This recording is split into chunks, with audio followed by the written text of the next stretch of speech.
C'est la première fois que je me sens responsable de l'avènement d'un chef d'État. Je dois avouer que pendant tout le temps, pour le président Yahya Boni, je n'ai jamais été avec lui pour l'amener. Mais aujourd'hui, je me sens un peu coupable. Mais on était aux élections. La Cour a proclamé ce qu'elle a proclamé. J'étais 3e ou 2e ex-aequo. Je n'ai pas contesté parce qu'on s'est dit, écoutez, c'est pas la peine de contester parce qu'il y avait des éléments pour contester. Mais ce n'était pas nécessaire. Et on a dit, entre les deux, il fallait choisir un. Et comme l'autre était quand même un chef d'entreprise, même si c'était un chef d'entreprise qui évolue dans le secteur des marchés, des décrets, des arrêtés, il n'en demeure moins qu'il soit un chef d'entreprise. Alors, malgré toutes les pressions, nous avions décidé en notre âme et confiance de lui apporter notre soutien. Ce qui fut fait. Mais je vous dis, je ne vais pas trop épiloguer là-dessus. Aucun de ces engagements n'a été respecté. Il ne serait pas venu réclamer, demander, et même, il ne serait pas venu me voir pour mon soutien. S'il était sûr que, même si j'ai eu 23% ou 22%, hein, et il a eu 1% de plus que moi. Et donc, regardez le résultat au second tour. Vous allez comprendre que si j'allais de l'autre côté, lui n'aurait jamais été président. Le bilan économique. Mais Dieu a voulu qu'il soit président de la République. Normalement, après 1 an de gouvernance, si le peuple, au temps du président Yahya Boni, mangeait 1 fois et demie, aujourd'hui, le peuple mange 1 fois. C'est très grave. C'est très grave. C'est très grave. Je ne peux concevoir que moi, je sois au pouvoir et que je ne puisse pas faire mieux que le président Yahya Boni.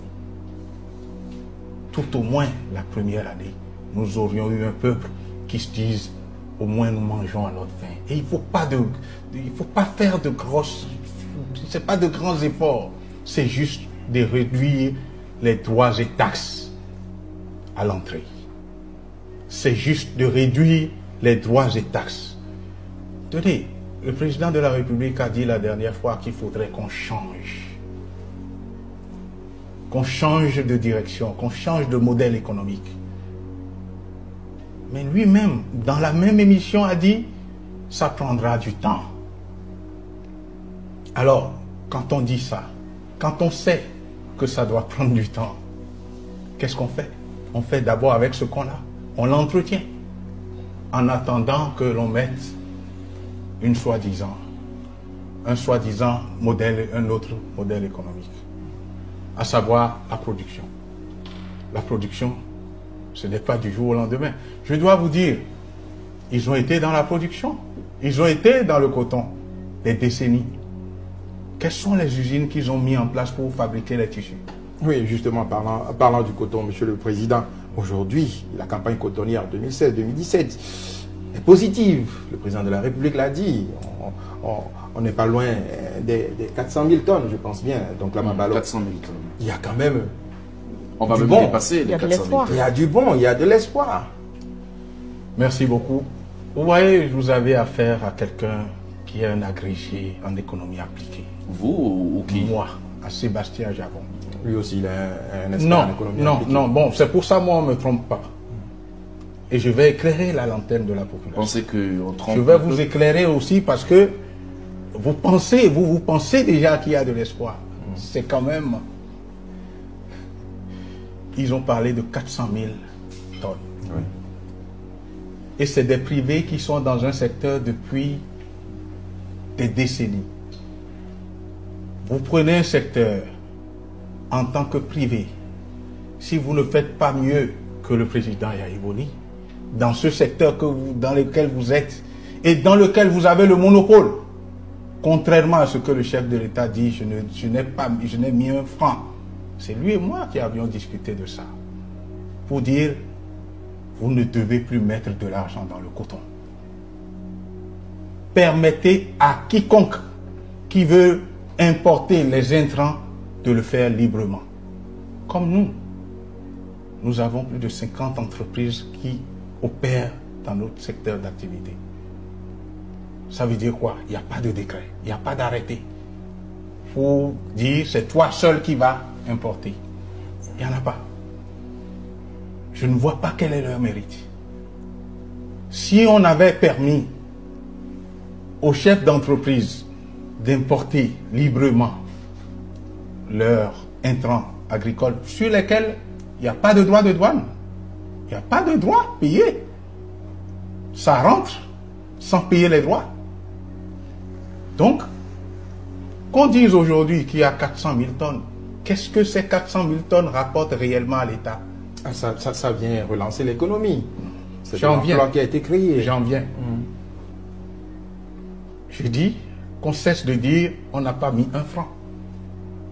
Puisque on ne paye pas les droits et taxes à l'entrée. Ce n'est pas ici qu'on fabrique les intrants. Ceux qui parlent, les champions de la production. Le chef de l'État voulait dire qu'on ne subventionne plus le coton. Mais ce sont toujours eux qui avaient bénéficié de la subvention à l'époque. Moi, je ne suis pas dans leur histoire. Hein.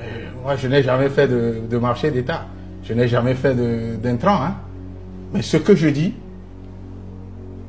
il dit on ne subventionne plus. Mais il ne laisse pas la possibilité aux autres importateurs de faire ce travail-là. Parce que c'est du business, c'est de l'import. Mais qu'on permette à tout le monde d'importer comme ça, on aura des intrants moins chers pour les paysans. Parce qu'il y aura la compétition. Pourquoi ne veulent-ils pas ouvrir la compétition?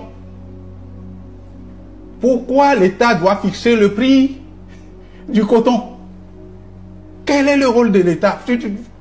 Vous dites, il vient de dire qu'il n'a plus mis un franc. Quel est son rôle pour continuer d'actionner dans cette filière? Faire les arrêtés et donner le marché à ses copains. L'année prochaine, il y aura peut-être du mieux. Mais je dis, je ne suis pas celui qui a l'habitude de faire seulement des critiques. J'apporte des solutions. Alors, quelles solutions vous apportez dans le cas précis Dans le cas du coton, il faut permettre à tout le monde, aux usines. Mais si j'ai une usine, j'ai besoin de matières premières, je dois aller négocier avec les paysans directement. Je ne passe pas par le chef de l'État pour aller négocier avec les paysans. C'est le cas maintenant? Mais l'usine de Valence, à Niki, si on ne lui permet pas de travailler, il fera comment? Tel que ça se passe aujourd'hui. Mais qu'on permette aux paysans de dire, moi je veux vendre mon coton à tel prix, et qu'ils le vendent même avant de produire. Il y a cette possibilité-là. C'est comme ça qu'on gère une filière. Ce qui se fait là, ce n'est pas gérer une filière, c'est se faire de l'argent sur le dos du paysan et sur le dos du contribuable, puisque ça ne paye pas de droits de douane avant, les intrants ne payent pas de droits, les insecticides, les pesticides, les engrais, tout ça, ça ne paye pas de droits. Alors, on vous parle de 400 000 tonnes et qui ne rapporte rien à l'État, qui fragilise nos terres. Est-ce que... Et on ne va pas jusqu'au bout de la chaîne. On ne produit pas le textile. Nous avons le coton et nous l'envoyons brut comme ça. Et pourtant, le modèle économique, eux, ils avaient déjà le coton, ils avaient le monopole. Ils pouvaient mettre des usines pour fabriquer le textile. Monsieur Sébastien Jamon, dites-nous, que gagne concrètement aujourd'hui le Bénin à continuer par faire le coton? Le Bénin, premièrement, gagne du fait que les gens trouvent du travail. Ça, c'est pas bien. Il ne faut pas négliger. C'est très important. Le second point, c'est que le Bénin engrange des devises. Ça, c'est pas rien non plus. C'est très important. À part ça, ce n'est pas le Bénin qui gagne, c'est plutôt les gens que vous savez.